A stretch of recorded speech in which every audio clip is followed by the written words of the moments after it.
Hello everybody, my name is Sally-Ann Spence and welcome to the Hills Quarry Products dig in Cernywick, where we have possibly the biggest paleontological dig going on in the UK at present. And with me right now is Professor Adrian Lister. Hello Professor. Hi.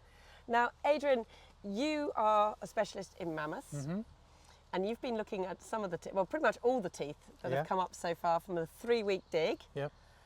What have we got? It's a terrific haul this year actually. Is it? Yeah, it's wonderful.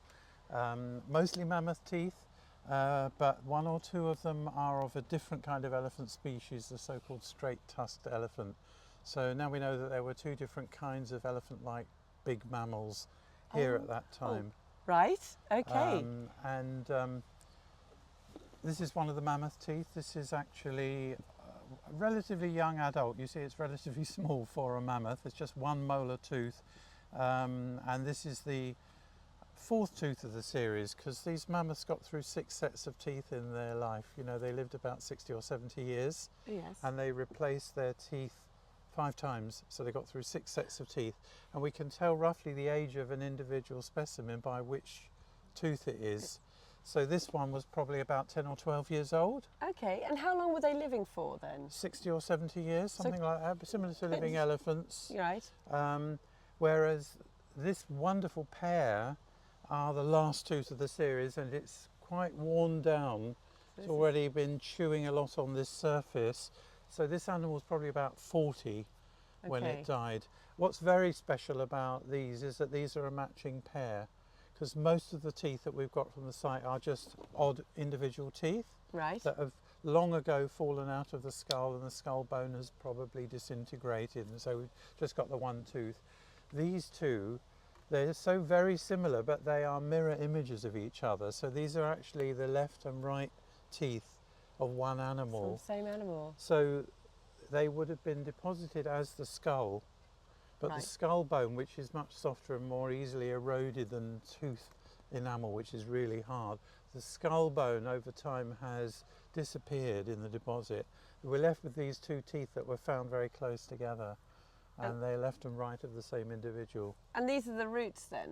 These are the roots of the teeth where it fitted into the skull. So the correct way up, this is the left tooth in the animal's jaw, or something like this, and these roots are holding it into the skull.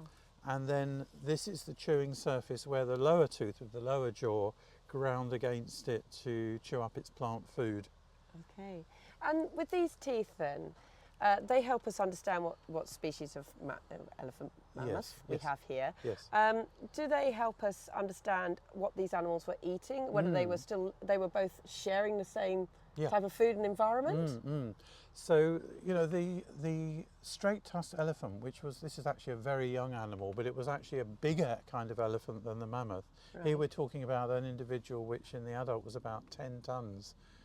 4 meters high, which is bigger even than the living African elephant. That's massive, 10 tons. So we believe from the different kind of anatomy of this tooth that this animal was living more in the woodland environment, eating the leaves of trees and shrubs in a kind of open woodland, whereas the mammoths were more specialist to more open areas, more eating grass and low-growing plants. So although they are related species, it's what we call niche separation, where two related species eat different things, so they're not really in direct competition with each other. That's fantastic. But this period of time is virtually the only point in the Ice Age record in Britain where we actually have both of these species coexisting in the same place at the same time.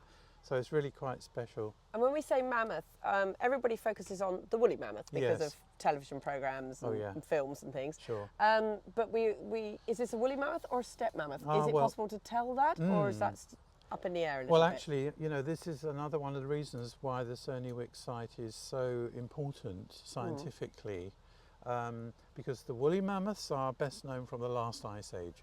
So we're talking about from about 100,000 years up to about 10,000 years ago when the last Ice Age ended. This site is older than that. It's about 200,000 years old. So it is a stage of mammoth evolution just before we get to the final woolly mammoth stage. And you know, that fits with what I was just saying, because we know that the environment of the deposits, you know, that we've got here was relatively warm. It's what we call an interglacial. So as I mentioned, there were trees and there were shrubs as well as grasslands. Wow. And so these mammoths had a broader diet, whereas when you get into the last ice age, where it's really cold and there's really no trees and it's all completely open and they're eating almost completely grass, the teeth have become more specialized to grass eating. So this is really important from a kind of evolutionary point of view, because it's a kind of intermediate stage in the evolution of the mammoth just before we get to the final famous woolly mammoth stage. And that is really fascinating. It's fantastic. And you've been through all the teeth now. Yep. You're happily sorted out who's who. Pretty much, yes. That's absolutely brilliant. Yeah. And as I said, I'm trying to think how many teeth we have had. We've actually got Beth, who's our lead conservator down there. This year it's about 20 from this year, and of course you can add to that what was found in the previous year's excavations. It's probably about 40 in total now, which is a really nice sample for me, because I've taken all my measurements and I can plot graphs and I can compare them to mammoth teeth from other sites, like I mentioned, the last ice age sites and even earlier ones, so you can see the change through time. That is really exciting. So this is important research from your point of view as well. Well, yeah, I hope so, yeah. Well, as usual, we've been very excited about you coming and being able to go through and actually identify them to species. So yeah, well, I'm very excited too, because I couldn't do my work if it wasn't for the amazing people that toil away digging them up out of the ground here. So. Well, every time a tooth has been found, it's been a big thing. Yeah. Teeth and tusks. Yep. Absolutely. Totally. They've been the big things. Yeah. Are you looking at the tusks at all, or would that be something you look at, or is it teeth are really your specialism? It's really the molar teeth that I look at. You can do very interesting things with the tusks, but it requires quite a lot of technology. You have to cut sections through them, and then you can see the annual growth rings, and you can learn a lot more about what the animals were doing in the winter and the summer, for example. That's research for the future, though. So if we could turn back time and plonk you back here, and you were stood here looking at the landscape. Yes. I mean, these things, a 10-ton animal walking past. I mean, the ground would almost shake, wouldn't it? Oh, it would. Yeah. I mean, if and they were stampeding, the sounds, you have to think not just vision. You have to think about sound, smell. Yes. The whole experience of being in this environment will be amazing. But this is the next best thing. That's amazing. Well, these straight-tusked elephants are something I think you ought to look at. Please do try and Google them and learn a little bit about them, because they're an elephant that we don't really mention very much. It doesn't. Well, they're now totally extinct, like the mammoth, but they were a forest-dwelling elephant of the British Pleistocene. And that is exciting. Alongside the mammoths, yeah. Yeah, so do look them up and find out a little bit about them, because everybody concentrates on that woolly mammoth. But as you say, that's a different stage in the evolution of these things. And these were a wonderful elephant species in their own right. Yeah. I'm still blown away by the idea of 10-ton animals come stampeding through here. Yeah. That is... Anyway, a wonderful thought. It is, it really is. Well, thank you very much for sharing that with us, Adrian. I'm glad that this has enabled you to carry on with your research and have your comparables and things as well. Yep. That's a big part of what this whole dig is about, is collecting data, and so that's really, really important. So thank you for sharing that with us. Pleasure. Please do look back at these videos. They are being recorded live in the field. We are unable to bring many people to the site other than the people that are already involved in the dig, because we're in a working quarry landscape. So we thought that by doing these videos rather live and unedited would give you an opportunity to enjoy the experience alongside us and meet people like Professor Adrian Lister here and learn things like this. So look back at those videos, and the hashtag is TuskForce.